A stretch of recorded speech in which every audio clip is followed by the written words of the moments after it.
అఖిల భువన దీపం భక్త చిత్తాబ్జ సూర్యం సురగుణముని సేవ్యం తత్వమస్సాదిలక్ష్యం హరిహర సుతమీశం తారక బ్రహ్మరూపం శబరిగిరి నివాసం భావయే భూతనాదం. స్వామియే శరణమయ్యప్ప.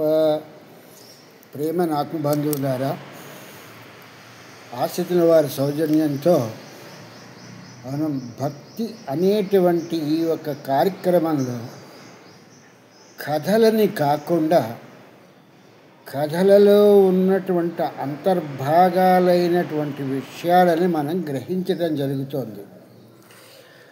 ఈ యొక్క మంత్రపుష్పంలో చెప్తారు, అంతర్బహిస్సర్వం వ్యాప్తన్నారాయణ స్థిత అని చెప్పేసరి చెప్తారు. ఈ లోపలే కాదు, బయట కాదు, ఎక్కడ చూసినా కూడా ఈ యొక్క అంతర్బహిస్సర్వం మొత్తం అంతా కూడా వ్యాప్తం నారాయణ స్థిత అనంతం అవ్యయం కవిగం సముద్రయంతం విశ్వసంభవం విశ్వం నారాయణం దేవమక్షరం పరమం పదం అనేటువంటి విషయాన్ని ఈ యొక్క మంత్రపుష్పంలో చెప్పడం జరుగుతుంది.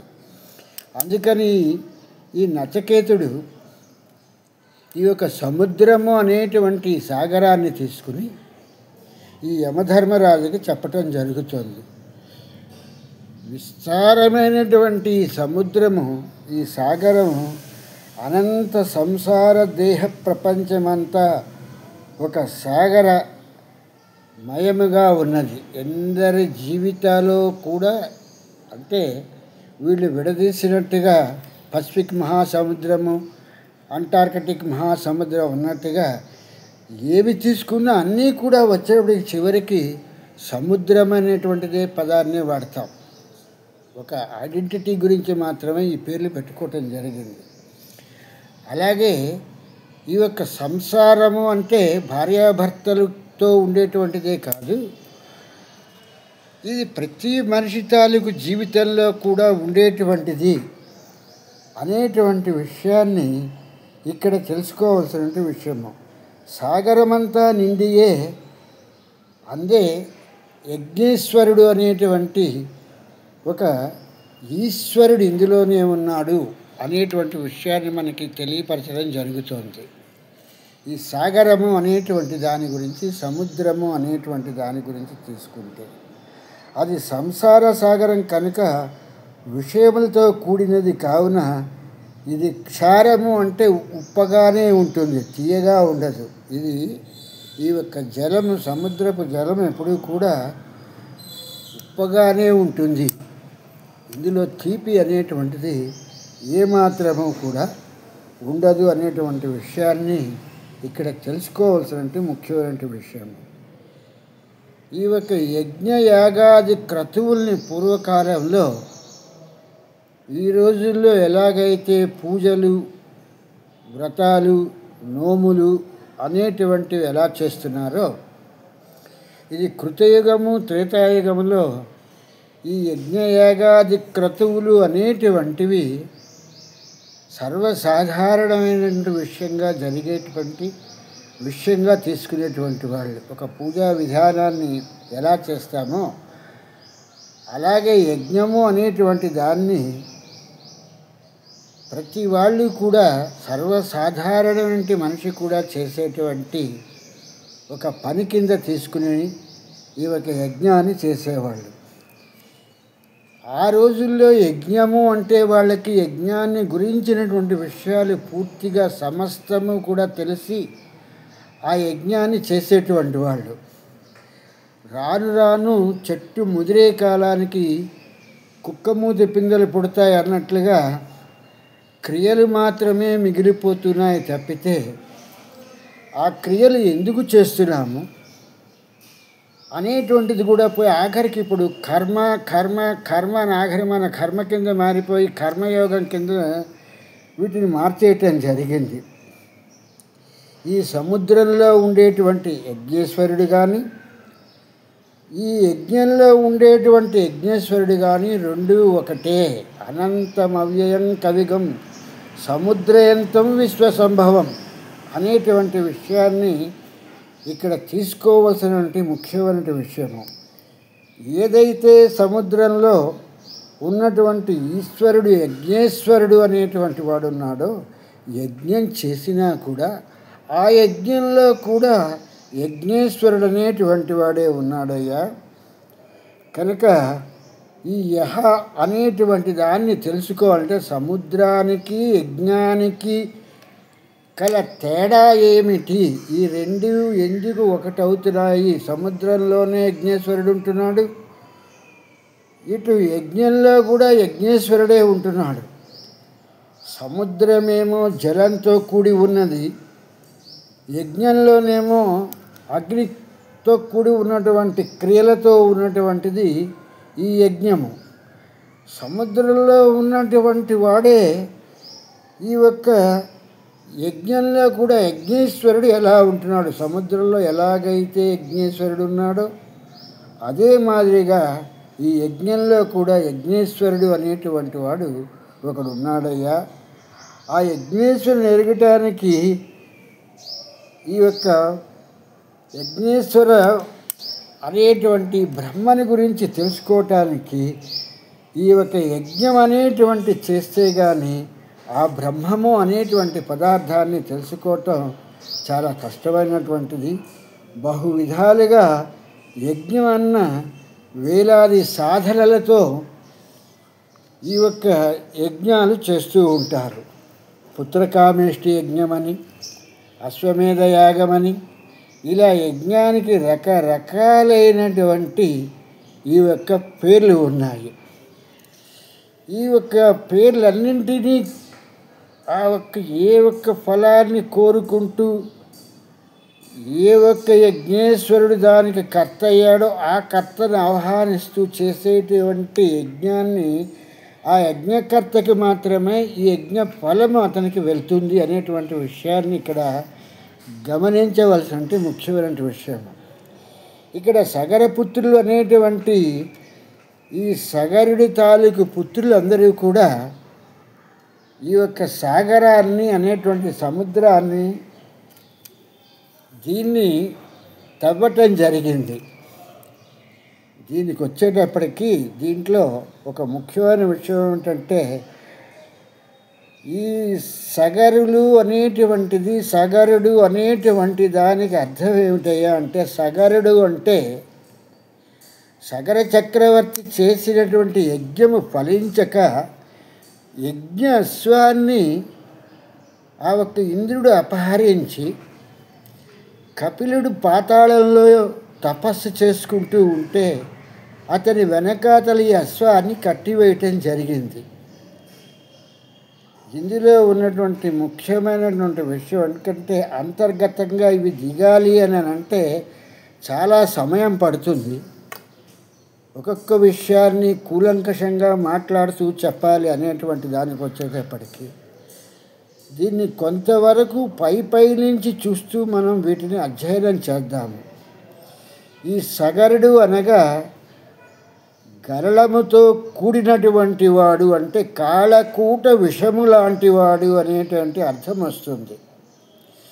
ఈ యొక్క సగరుడు చేసినటువంటి యజ్ఞము అది మంచి ఫలితాన్ని కోరుకునేటువంటి యజ్ఞము కాకపోవటం మూలంగా, అది విషతుల్యమైనటువంటి యజ్ఞం అవటం మూలంగా సగర చక్రవర్తి చేసినటువంటిది అది గరళంతో కూడుకున్నటువంటిది, అంటే విషంతో కూడినటువంటి యజ్ఞమైంది. ప్రతి జీవి శబ్దాది విషయములచే విషముతో కూడి జన్మిస్తాడు. అంటే ఈ కోరికలు అనేటువంటి వాటిని తీసుకుని ఏ పని చేసినా కూడా అది విషంతో సమానమే అనేటువంటి విషయాన్ని ఇక్కడ సగరుడిని ఉదాహరణగా తీసుకుని చెప్పడం జరుగుతుంది. సగరుడు ఎందుకు యజ్ఞం చేశాడు, ఆ యజ్ఞాన్ని చేయటానికి గల కారణం ఏమిటి అనేటువంటిది తెలుసుకోకుండా మనం మాట్లాడటానికి మనకి ఏ విధమైన అధికారము లేదు. అతను ఒక ప్రతిఫలాపేక్షను కోరుకొని ఈ సగరుడు అనేటువంటి చక్రవర్తి ఈ యజ్ఞాన్ని చేయటం ప్రారంభించాడు. ఈ యజ్ఞ అశ్వానికి తన కుమారులైనటువంటి 60,000 మంది పుత్రుల్ని కూడా దాని రక్షణార్థము పంపించడం జరిగింది. ఇతను చేసేటువంటి పని సరిగా లేకపోవటం మూలంగా కోరికలనేటువంటి విషవలయంలో చిక్కుకుని ఈ ఒక్క యజ్ఞాన్ని చేయటం మూలంగా ఇంద్రుడు ఆ ఒక్క అశ్వాన్ని తీసుకెళ్ళి కపిల మహర్షి దగ్గర పెట్టడం జరిగింది. ఇది తెలియలేనటువంటి ఈ ఒక్క సగరపుత్రులు వీళ్ళు ఏం చేశారంటే, వీళ్ళు ఈ 60,000 మంది కూడా తవ్వుకుని ఈ భూమంతటిని కూడా తవ్వుకుంటూ కూడా వెళ్ళటం జరిగింది. ఇక్కడ ఒక చిన్న విషయం ఏంటంటే, ఆరాధన అనేటువంటిది ఇది సప్త చక్రవర్తులకి సంబంధించినటువంటి ఒక సప్త చక్రాలకి సంబంధించినటువంటి ఒక యోగశాస్త్ర రహస్యము. ఈ యోగశాస్త్ర రహస్యంలో 58 దళాలు అనేటువంటివి ఉంటాయి. ఈ 58 ఆకులు అనేటువంటివి ఇందులో ఉంటాయి. ఈ 58 ఆకులు అనేటువంటి మధ్యస్థమైనటువంటిది ఏదైతే బిందువు ఉందో పూర్ణ బిందువు అని చెప్పేసి అని అంటారు. దీన్నే ఏమంటారంటే సహస్రారము అంటారు. ఇక్కడ మాడు పట్టున ఉండేటువంటి దాన్ని సహస్రారము అని చెప్పేసి అని అంటారు. ఈ సహస్రారాన్నే బ్రహ్మరంధ్రము అని చెప్పేసి అని కూడా దీన్ని చెప్పటం జరిగింది. ఈ యొక్క బ్రహ్మరంధ్రాన్ని 2 భాగాలుగా దీన్ని విడతీస్తారు. ఒకటి విరాట్ పురుషుడిది, 2 ప్రకృతికి సంబంధించినటువంటిది అనేటువంటి దాని కింద ఈ యొక్క బ్రహ్మరంధ్రము అనేటువంటి పూర్ణబిందు స్థానాన్ని 2 భాగాలుగా విడతీస్తారు. ఈ యొక్క ముక్కుకు ఎలాగైతే 2 రంధ్రాలుండి ఇలా పింగళ అనేటువంటి వాయువుని ఎలాగైతే తీసుకోవటం జరుగుతుందో ఈ యోగ శాస్త్రంలో ఈ యొక్క ఇడా పింగళ అనేటువంటి వాయువుల ద్వారా లోపలికి వెళ్ళినటువంటి వాయు కుంభినీలో నుంచి అది మీదకి ఉత్పన్నము చెంది అది సహస్రారానికి చేరుకున్నప్పుడు ఆ ఒక్క 58 దళములతో ఉన్నటువంటి ఆ యోగ శాస్త్రములో ఒక్కసారిగా అమృతాన్ని వర్షింపజేస్తుంది అనేటువంటి విషయాన్ని ఇది యోగ శాస్త్రములో చెప్పేటువంటి విషయము. ఇటువంటి యోగ శాస్త్రాన్ని పూర్తిగా అధ్యయనం చేయలేనటువంటి వాళ్ళు మాట్లాడేటప్పుడు వీళ్ళు ఏం చెప్తారంటే, ఈ యొక్క సహస్రారంలోకి వెళ్ళిపోగానే సహస్రారం ఏదో అయిపోతుంది అని చెప్పేటువంటిది. ఈ ధ్యానం చేస్తూ ఉంటే ఈ ధ్యానము లేకపోతే మిగిలినటువంటి వాటి రకరకాలైనటువంటి ఏవో వీళ్ళు పేర్లు పెట్టి చేస్తూ ఉంటారు. రేచు అని ఇలాగ ఏవో సమస్త పేర్లు దానికి చాలా ఉన్నాయి. ఈ వీటిలోకి వచ్చేటప్పటికి ఈ యొక్క షట్చక్రములు అనేటువంటి ఉన్నాయని వీళ్ళు భ్రమపడుతున్నారు. కానీ ఈ షట్చక్రములు అనేటువంటివి ఏమీ లేవు. ఆ ఒక్క వాయువు మూలాధారం నుంచి సహస్రారం వరకు వచ్చేటప్పుడు ఒక్కసారిగా రాలేదు కాబట్టి అది ఆగి వస్తుంది కాబట్టి వాటికి చక్రములు అని చెప్పేసి అని చెప్పటం జరిగింది. ఇలాగా ఈ యొక్క పూర్ణ బిందువు అయినటువంటి సహస్రారానికి ఈ యొక్క బ్రహ్మరంధ్రానికి చేరుకుని జీవుడు ప్రవేశించేటప్పుడేమో జీవుడు ప్రాణము ప్రవేశించేటప్పుడేమో బ్రహ్మస్థానమైనటువంటి ఒక స్త్రీ తాలూకు ఒక ఈ యొక్క స్థానంలో నుంచి ఆ 2 కూడా ప్రవేశిస్తాయి. ప్రవేశించినటువంటి జీవుడు ప్రాణము కూడా బ్రహ్మరంధ్రం గుండా ఈ యొక్క ఆత్మ వచ్చినటువంటిది బ్రహ్మరంధ్రం గుండా వస్తుంది. కనుక ఈ జీవుణ్ణి ప్రాణాన్ని కూడా వీడు బ్రహ్మరంధ్రం గుండా పంపించాలి అనేటువంటి ప్రయత్నాన్ని వీడు రోజు ప్రారంభించి చేస్తూ ఉంటాడు. అది ఎంతవరకు సఫలీకృతం అవుతుంది అనేటువంటిది చివరికి కానీ తెలియలేనటువంటి విషయము. ఈ పూర్ణ బిందువు అయినటువంటి సహస్రారంలోకి వచ్చేటప్పటికీ ఈ విరాట్ పురుషుడు ప్రకృతి రెండు కూడా ఈ యొక్క సహస్రాలలో రెండు భాగాలుగా ఉండేటువంటిది అన్నమాట. ఇక్కడ ఈ యొక్క 60 తత్వాలు కూడా ఇక్కడ ఏకీకృతమవుతాయి అనేటువంటి విషయాన్ని ఇక్కడ యోగ శాస్త్రం చెప్పేటువంటి ముఖ్యమైనటువంటి విషయము. ఈ యోగ శాస్త్రంలో చెప్పేటువంటి ఈ 60 అనేటువంటి దానినే ఈ సగర పుత్రులు అయినటువంటి 60,000 మంది పుత్రులుగా ఇక్కడ చెప్పటం జరిగింది. ఈ 60,000 మంది పుత్రులు కలిగినటువంటి ఈ సగరుడు తాలూకు దీనిలోకి వచ్చేటప్పటికే 60 సంవత్సరములుగా దక్ష ప్రజాపతి తాలూకు పుత్రికలు కూడా 60 మంది అనేటువంటి విషయాన్ని ఇక్కడ చెప్పటం జరిగింది. ఇవన్నీ కూడా ఏంటంటే సాంఖ్యయోగానికి సంబంధించినటువంటి విషయాలు. ఈ సాంఖ్యయోగంలో చెప్పేటువంటి విషయాలన్నింటినీ కూడా ఇక్కడ యమధర్మరాజు ఈ నచికేతుడికి చెప్పటం మూలంగా ఈ నచికేతుడి వీటిని తీసుకుని కఠోపనిషత్తులో ఇతను చెప్పటం జరుగుతోంది.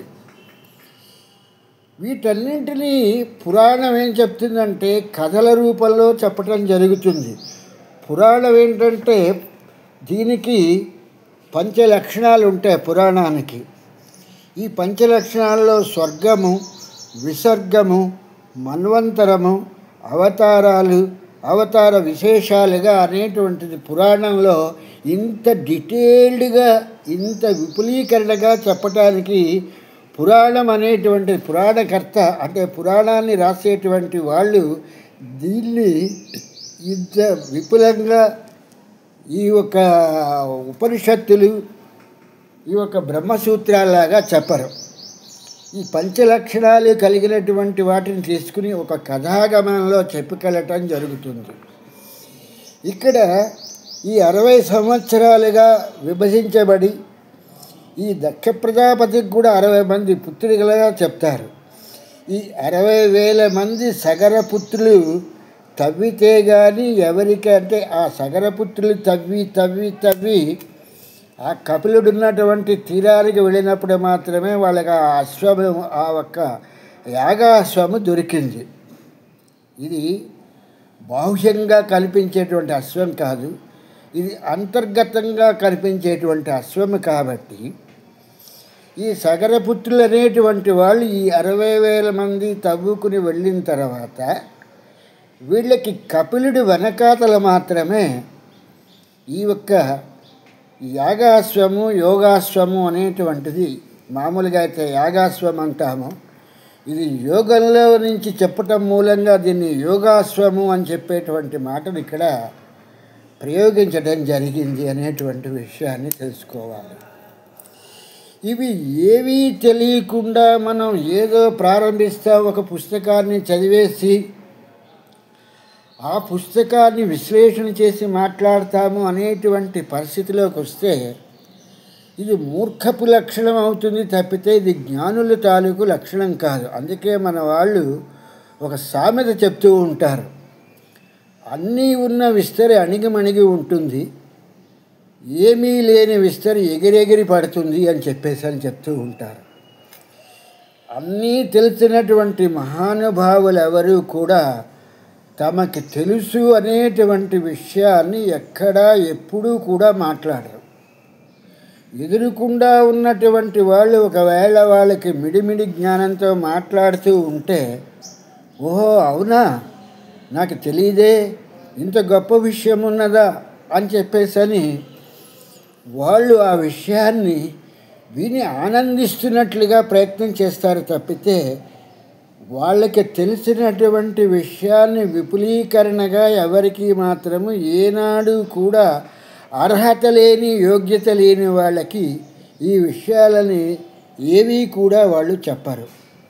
కనుక ఇక్కడ అర్హత కలిగినటువంటి ఈ నచికేతుడిని తీసుకుని యమధర్మరాజు చెప్పినటువంటి ఈ స్వర్గము లేదయ్యా, మరణాంతరము కూడా జీవుడు బ్రహ్మ దగ్గరికి వెళ్ళి మళ్ళీ వచ్చేస్తాడు. బ్రహ్మ అనేటువంటి పదార్థము తల్లి, తండ్రి, గురువు అనేటువంటి ఈ ముగ్గురి దగ్గరే ఉన్నదయ్యా, ఇది వేరే ఎక్కడో ఆకాశంలో అంటూ ఏమీ లేదు అనేటువంటి విషయాన్ని ఈ యమధర్మరాజు ఈ యొక్క నచికేతుడికి చెప్పటం జరిగింది.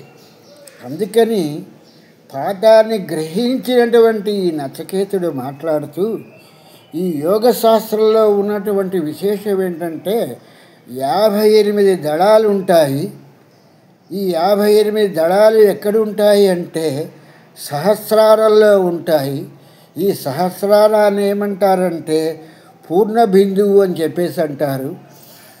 పూర్ణ బిందువులో 2 భాగాలు ఉంటాయి. ఒక భాగమేమో విరాట్ పురుషుడి భాగము, ఒక భాగమేమో ప్రకృతి భాగము అనేటువంటి దాంట్లో ఉంటుంది. దానికి సంబంధించినటువంటిదే ఇళ, పింగళ అనేటువంటి వీటిలో ఈ యొక్క ముక్కు రంధ్రం గుండా పీల్చేటువంటి ఈ వాయువు అనేటువంటిది కుంభిని అనేటువంటి ఈ ఉదరంలోకి వెళ్తుంది. ఆ వెళ్ళినప్పుడు మాత్రమే వీటి తాలూకు క్రియలన్నీ కూడా యోగ శాస్త్రంలో ప్రారంభమవుతాయి అనేటువంటిది యోగ శాస్త్రాన్ని మామూలుగా చెప్పి అక్కడి నుంచి ఈ యొక్క నచికేతుడు మిగిలినటువంటి విషయాన్ని చెప్పుకురావటం ప్రారంభించాడు. అనంతమవ్యయం కవిగుం సముద్రయంతం విశ్వసంభవం అని చెప్పేసి అన్నట్లుగా ఈ యొక్క ఆత్మ అనేటువంటిది అంతటా వ్యాపించి ఉన్నదయ్యా. విరాట్ పురుషుడు ఎలాగైతే అంతటా వ్యాపించి ఉన్నాడో అలాగే ఈ యొక్క అంతటా కూడా వ్యాపించిపోయి ఉన్నటువంటి వాడు ఈ యొక్క విరాట్ పురుషుడి తర్వాత ఉన్నటువంటిది ఆత్మ. ఈ ఆత్మ ఒకసారి దేహంలోకి ఎలా ప్రవేశిస్తుందంటే బ్రహ్మరంధ్రం గుండా, అంటే తల్లి తాలూకు ఆహారాన్ని తీసుకునేటువంటి సమయంలో మాత్రమే ఈ యొక్క బ్రహ్మ పదార్థము అనేటువంటిది ఈ బ్రహ్మరంధ్రం గుండా ప్రవేశిస్తుంది. జీవుడి తాలూకు ఏ ఒక్క జీవరాశులకైనా సరే, మానవులే కాదు, ఏ ఒక్క జీవరాశులకైనా కూడా ఈ యొక్క ఆత్మ అనేటువంటి పదార్థము బ్రహ్మస్థానమైనటువంటి ఈ యొక్క బ్రహ్మరంధ్రం గుండా ఈ పూర్ణ బిందువు నుంచి మాత్రమే లోపలికి ప్రవేశించడం జరుగుతుంది. ఇక్కడ ఒక చిన్న అంటే మెకానికల్గా దీన్ని చెప్తారన్నమాట. నాన్ రిటర్న్ వాలు, రిటర్న్ వాలు అని చెప్పేటువంటివి ఉంటాయి. ఇవి 2 వాల్స్ అనేటువంటివి ఉంటాయి. నాన్ రిటర్న్ వాలు అది ఏదో ఒక సైడు మాత్రమే పంపిస్తుంది, రెండో సైడ్ పంపించకుండా ఆఫ్ చేస్తుంది. అలాగే ఈ బ్రహ్మరంధ్రం ఏంటవుతుందంటే తల్లితో ఈ యొక్క గర్భస్థ శిశువుగా ఉన్నప్పుడు ఆ యొక్క బ్రహ్మరంధ్రానికి ఈ యొక్క తల్లి తాలూకు ఈ యొక్క గర్భస్థానికి లింకు ఉండటం మూలంగా అప్పుడు మాత్రము అది రిటర్న్ వాలుగా అది పనిచేస్తూ ఉంటుంది, వెళ్ళేటువంటి పదార్థంగా పనిచేస్తూ ఉంటుంది. ఎప్పుడైతే ఒకసారి ఆ శిశువు ఆ మాతృగర్భంలో నుంచి బయటికి వచ్చేయటం జరిగిందో ఆ జరిగిన మరు నిమిషమే ఆ బ్రహ్మరంధ్రం నాన్ రిటర్న్ వాల్ కింద మారిపోయి ఈ 58 దళాలు కలిగినటువంటి ఈ యోగశాస్త్రంలో చెప్పేటువంటిది ఏన్నీ కూడా అంటే లోపల నుంచి బయటికి అది అనుమతించకుండా ఆ ఒక బ్రహ్మరంధ్రానికి సీలింగ్ చేసేస్తుంది. తల్లి గర్భంలో ఉన్నప్పుడేమో తల్లి నుంచి బ్రహ్మరంధ్రం గుండా ఆత్మ కానీ ఇవన్నీ ప్రవేశించటానికి అక్కడ అనుమతిస్తుంది. ఒక్కసారి శిశువు తల్లి గర్భంలో నుంచి బయటకు వచ్చేసిన తర్వాత ఈ యొక్క నాన్ రిటర్న్ వాల్ అనేటువంటి పద్ధతిలాగా ఈ 58 దళాలు కూడా ఈ బ్రహ్మరంధ్రాన్ని మూసేయటం జరుగుతుంది. ఈ బ్రహ్మరంధ్రాన్ని తెరుచుకోవటానికి ఈ పూర్ణ బిందువును తెరవాలి అని అంటే దీనికి మూలాధారమైనటువంటిది ఎక్కడైతే మూలమైనటువంటి ఆధారం ఉందో ఆ ఆధారం నుంచి హైడ్రాలిక్ ప్రెషర్ లాగా ఈ యొక్క ప్రెషర్ను ఉత్పత్తి చేసినప్పుడు మాత్రమే ఈ సహస్రారము అనేటువంటిది భేదించబడుతుంది తప్పితే అంతవరకు కూడా ఈ సహస్రారము అనేటువంటిది భేదించబడదు అనేటువంటి విషయాన్ని ఇక్కడ ఈ యొక్క నచికేతుడు యమధర్మరాజుకే చెప్తున్నటువంటి ఈ పాఠము. ఇటువంటి పాఠంలో అతి ఉత్తమమైనటువంటిది ఏంటంటే ఈ ఆత్మ అనేటువంటి దాని గురించి ఈ యొక్క నచికేతుడు చెప్పటం ప్రారంభించాడు. మంత్రపుష్పము అని చెప్పేసని ప్రతి వాళ్ళు కూడా ఒక పూజ చేసేసిన తర్వాత సహస్రశీర్షం దేవం విశ్వాక్షం విశ్వసంభవం విశ్వనారాయణం దేవమక్షరం పరమం పదం అని చెప్పేసి ఇలా ప్రారంభించి దాన్ని చదువుకుంటూ వెళ్తూ ఉంటారు.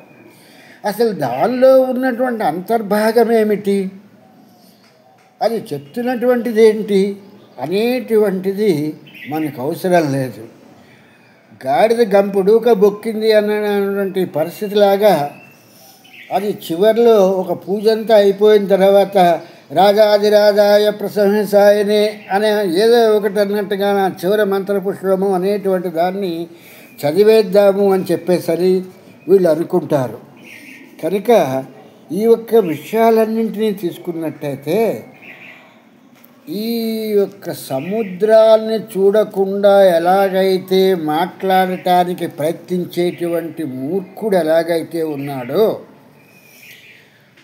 అంతటా నిండి ఉన్నటువంటి ఆత్మ గురించి తెలియకుండా మాట్లాడేటువంటి వాళ్ళ మాటలు ఎలాగుంటాయంటే వాళ్ళు గ్రంథాలని పుస్తకాలని మాత్రమే చదివి ఆత్మ గురించి చెప్పాలనుకుంటారయ్యా.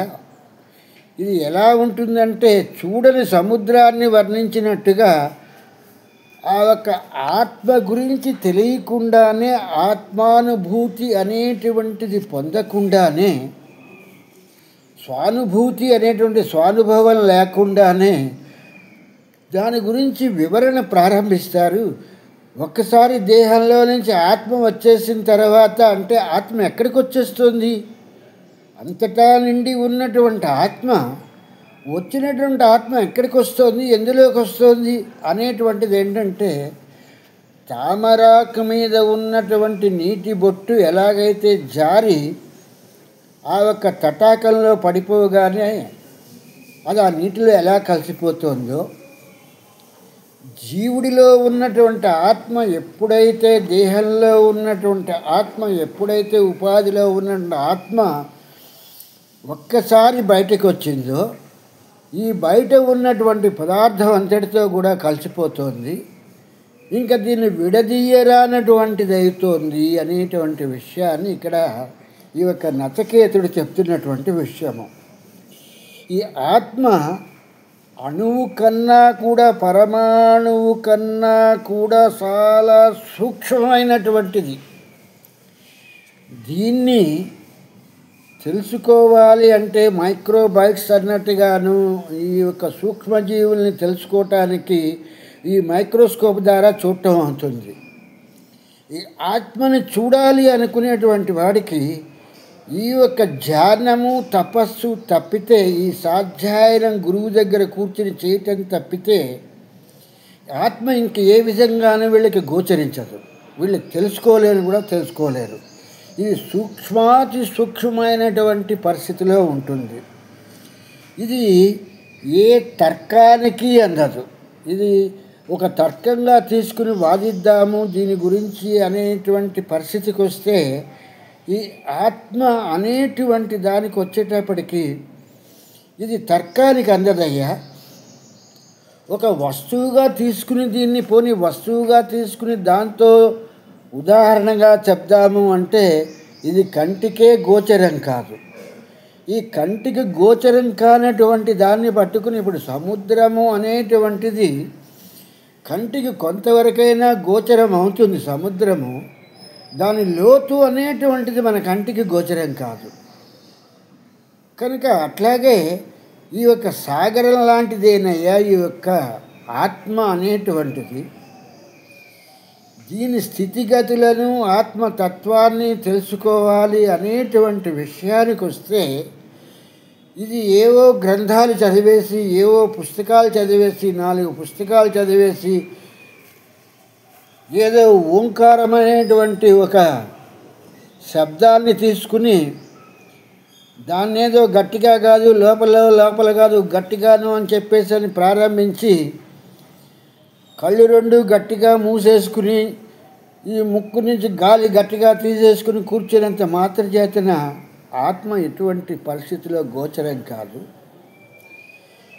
ఇటువంటి ఆత్మ గురించి గోచరం కావాలి అనేటువంటిది ఏంటంటే ఆత్మానుభవం కలిగినటువంటి వాళ్ళు మాత్రమే, గురుదేవులు మాత్రమే. అందుకే గురువుని శివుడి కింద ఎందుకు చెప్పడం జరిగిందంటే ఎవరు పడితే వాడు గురువు కాదు, ఎవరు పడితే గురువు వల్ల శివుడు కాదు. ఈ ఆత్మ అనుభవమైనటువంటి యోగ్యమైనటువంటిది ఆత్మానుభూతిని, ఆత్మని తన స్వాధీనంలోకి తెచ్చుకున్నటువంటి వ్యక్తిని మాత్రమే శివాంశ సంభూతుడుగాను గురువుగాను చెప్పటం జరుగుతోంది. కాబట్టి ఈ ఆత్మ అనేటువంటిది పొడుగ్గా ఉంటుంది, విశాలంగా ఉంటుంది, వెడల్పుగా ఉంటుంది అనేటువంటిది దీనికి ఇటువంటిది ఏదీ కూడా లేదయ్యా. ఈ సగరుడు అనేటువంటి వాడు చేసినటువంటిదే మా తండ్రి గారైనటువంటి వాజవ్రతుడు కూడా చేసినటువంటి పని. ఈ యజ్ఞము అని చెప్పేసి ప్రారంభించారు తప్పితే సగరుడు అనేటువంటి ఈ సగర చక్రవర్తి చేసినటువంటి యజ్ఞాన్ని ఈ ఒక విషయంగా ఎందుకు తీసుకోవటం జరిగింది అనేటువంటిది ఏంటంటే ఒక కోరిక అనేటువంటి దాంతో అంత చక్రవర్తి అయినప్పటికీ కూడా కోరిక రాహిత్యంగా యజ్ఞాన్ని చెయ్యలేదు.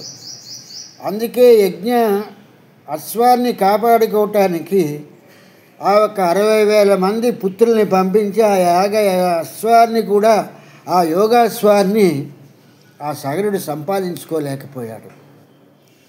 ఇక్కడ మా తండ్రి గారైనటువంటి వాజవ్రతుడు కూడా ఏవో బాహ్యమైనటువంటి కోరికల్ని తీసుకుని ఈ కోరికలన్నింటితో కూడా ఈ ఒక్క యజ్ఞాన్ని ప్రారంభించి తనకున్నవన్నింటినీ కూడా దానం చేసేస్తే రేపేదో ఆ ఒక్క ప్రయోజనం చేకూరుతుంది అనేటువంటి దానితో ప్రారంభించి యజ్ఞాన్ని చేస్తున్నారు తప్పితే నిష్ఫలం భవేత్ అనేటువంటిది యజ్ఞానికి మనం ఫలం కోరుకోకూడదు అనేటువంటి పరిస్థితిలో చెయ్యలేదు. అలాగే యమధర్మరాజా, ఇక్కడ నీవు కూడా ఏం చేశావంటే నీవు కూడా సత్యధర్మ వ్రతము అనేటువంటి ఒక యజ్ఞాన్ని ప్రారంభించావు. ఈ యజ్ఞాన్ని ప్రారంభించి ఈ యజ్ఞాన్ని చేస్తూ ఈ యజ్ఞ ఫలాన్ని నీవు ఆశిస్తూ చేయటం మూలంగా నీవు ఈ యజ్ఞాన్ని ప్రారంభించినప్పుడు నీకు కూడా ఇక్కడ స్వర్గము లేదు అనేటువంటి పరిస్థితి నీకు తెలియదు. ఇటువంటి పరిస్థితిలో నువ్వు ఈ యజ్ఞాన్ని ప్రారంభించావు. సమవర్తి ఈ యజ్ఞాన్ని ప్రారంభించడం మూలంగా నీకు ఆఖరికి తటస్థించినటువంటిది ఏంటంటే ఈ యొక్క జీవుల తాలూకు ఈ యొక్క జీవుల తాలూకు ప్రాణాలని ఉపాధిలోంచి తీసేటువంటి కర్తవ్యం మాత్రమే నీకు లభించింది తప్పితే నీవు నిజమైనటువంటి స్వర్గాన్ని పొందలేకపోయావు. నువ్వు ఏదైతే నాకు చెప్పావో నచకేత విద్య అనేటువంటిది, ఈ యొక్క నచకేత యజ్ఞము అనేటువంటిది ఇక నుంచి నచకేత విద్యగా మారుతుంది అని చెప్పినటువంటిది ఏదైతే ఉన్నదో దాన్ని నువ్వు యజ్ఞంగా చేశావు. యజ్ఞంగా చేయటం మూలంగా నీకేదో స్వర్గం వస్తుంది అని చెప్పేటువంటి ఆ టైంలో నీలో కూడా అటువంటి భ్రాంతి ఉన్నది. ఇక్కడ ఉన్నటువంటి పదార్థ విశేషం ఏంటంటే పాపము పుణ్యము అనేటువంటి వాటిని తీసుకుని దేవతలైనా దానవులైనా లేకపోతే గంధర్వులైనా యక్షులైనా వీళ్ళు ఏంటంటే ఈ యొక్క శ్రేయో మార్గంలో ప్రయాణించవలసినటువంటిది ఏదైతే ఉందో శ్రేయో మార్గంలో వెళ్ళేటువంటివన్నీ కూడా మనిషిని ఉత్తమ స్థానానికి తీసుకెళ్ళేటువంటివే. జీవరాశులన్నింటినీ కూడా ఉత్తమ స్థానాలకి తీసుకెళ్ళేటువంటివిగానే ఉంటాయి. అయితే శ్రేయో మార్గం కాకుండా ఏదైతే నీవు ఈ యొక్క ప్రేమపూర్వకమైనటువంటి దాన్ని ప్రారంభించావో దానితో నీ తాలూకు యజ్ఞము నిష్ఫలమైపోయింది. నిష్ఫలమైపోయి నీ తాలూకు ఇది ఏమైందంటే విశ్వాసంతో నీవు చేయటం మూలంగా నీకు సమవర్తిగా ఈ యొక్క యమధర్మరాజు అనేటువంటి ఈ యొక్క పదవిని నీకు ఇవ్వటం జరిగింది. ఈ అశాశ్వతమైనటువంటి పదవిలో కూడా నీవు అన్నట్టుగా నీవు ఉండవు. ఎందుకంటే నీవు కావాలని చెప్పేసని నేనేదో స్వర్గంలో శాశ్వతంగా ఉండిపోవాలని చెప్పేసని ఈ యొక్క నచికేతుడి తాలూకు యజ్ఞాన్ని చేశావు. ఈ నచికేత యజ్ఞాన్ని చేసినటువంటి నీకు అప్పటికి నీకు ఈ విద్య అనేటువంటిది నీకు తెలియలేదు. కనుక నీవు ఆ యజ్ఞాన్ని చేయటం మూలంగా అశాశ్వతమైనటువంటి వస్తువులచే నచికేత యాగాన్ని నువ్వు నిర్వర్తించావు. నేను యమధర్మరాజు పదవిని పొందాను అని చెప్పేసాను అనుకుంటున్నావు. ఈ పొందిన పదవి నీకు క్షణికాల భంగరమయ్యా. ఇక్కడ నీ తాలూకు ఏదైతే కర్మ అంటే క్రియాఫలం ఈ యజ్ఞం చేసినటువంటి యజ్ఞ ఫలం ఏదైతే ఉందో ఆ యజ్ఞ ఫలము అశాశ్వతమైనది, శాశ్వతమైనది కాదు. ఈ అశాశ్వతమైనటువంటిది ఎప్పుడైతే కరిగిపోతుందో ఆ మరు నిమిషమే నీకు మరణం తటస్థిస్తుందయ్యా. మరణం తటస్థించగానే నీవు మళ్ళీ దేహంలోకి వచ్చినప్పుడు మళ్ళీ నువ్వు భూలోకానికే రావాలి తప్పితే నీకు ఇంకా ఇక్కడికి వెళ్ళవలసినటువంటి అవసరం ఉండదు. కనుక ఇటువంటి విషయాలు తెలిసి లేనటువంటి ఈ మూర్ఖపు జనులు స్వర్గము స్వర్గము అని పాకులు ఆడుతున్నారు. ఈ స్వర్గం అనేటువంటిది శాశ్వతమైనటువంటిది కాదు.